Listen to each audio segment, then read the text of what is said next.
Muniguda blocker सीमांती आमलापट अंचल रे corona नियम उल्लंघन जोगु बढ़ुछि संक्रमण। भारतीय महाकाश अनुसंधान संगठन बा इसरोर घरोकरण हेब नाही एने स्पष्ट करिसेंती इसरो निर्देशक के शिवन। केउझर जिला घटगां थाना अंतर्गत खुंटापड़ा ग्रामर जैनक युवक निकटस्थ ग्रामर जड़े युवती को बिहार मिथ्या प्रतिश्रुति दे गिरफ। केन्द्रापड़ार प्रति ब्लॉक को मिलिबो भेंटिलेटर लागिथिबा एम्बुलेंस। सतर्क रही लड़ाई जारी रखिबाकू सरपंच को मुख्यमंत्री निर्देश। आज भुवनेश्वर 319 कोरोना आक्रांत चिन्हट होइतिबा बेले कटक सहरर मध्य 150 कोरोना आक्रांत चिन्हट। तलमुंडरे फुलुछि बैतरणी और साळंदी आरडी मतो रास्तार 2 फुट पानी। साधारण जनता को लागिला झटका। दिल्ली रे 81 टंका पहुंचला पेट्रोल दर। चीन 7 विमान बंदर होतान गुरुकुंसा कासागारा हापिंग कोंगचांग लिचिंग और पतंग उपरे भारतर कड़ा नजर। मां को देह खराब जोगु दल सह जीवे नहीं हरभजन सिंह। रायगड़ा ठारू कोरापुट संजोग करुथिबा 326 नंबर जातीय राजपथरे कोरोना रोगी नहीं जाउथिबा बोलेरो सह बाइक धक्का आरोही मृत्यु। भारत उपरे परमाणु आक्रमण धमक देले पाक मंत्री।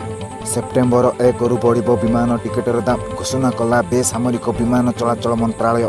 मालकानगिरी जिला मातिली ब्लॉक अंतर्गत मांदापल्ली गाँव में पीपीई किट पिंधि मृत स्वामी को मुखाग्नि देले स्त्री। कोरोना आक्रांत नथिले भी पाख माड़िलेनी आत्मीय लोके। कलाहांडी जिला भवानीपाटना जयपुर रास्ता 26 नंबर जातीय राजपथ सिंझरण पाखरे सड़क दुर्घटना। चालकों अवस्था संकटपूर्ण थिबा बेले 2 महिला और जड़े शिशु गुरुतर आहत।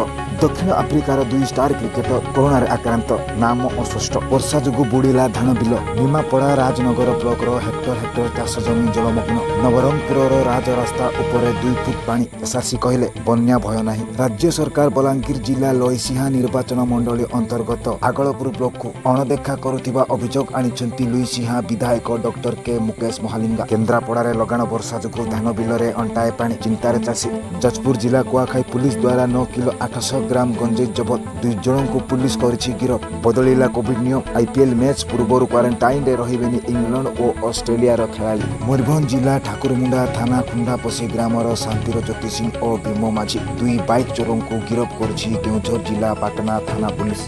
दिल्ली रे वर्षा वित्पात धसीगला 4 महला कोठा।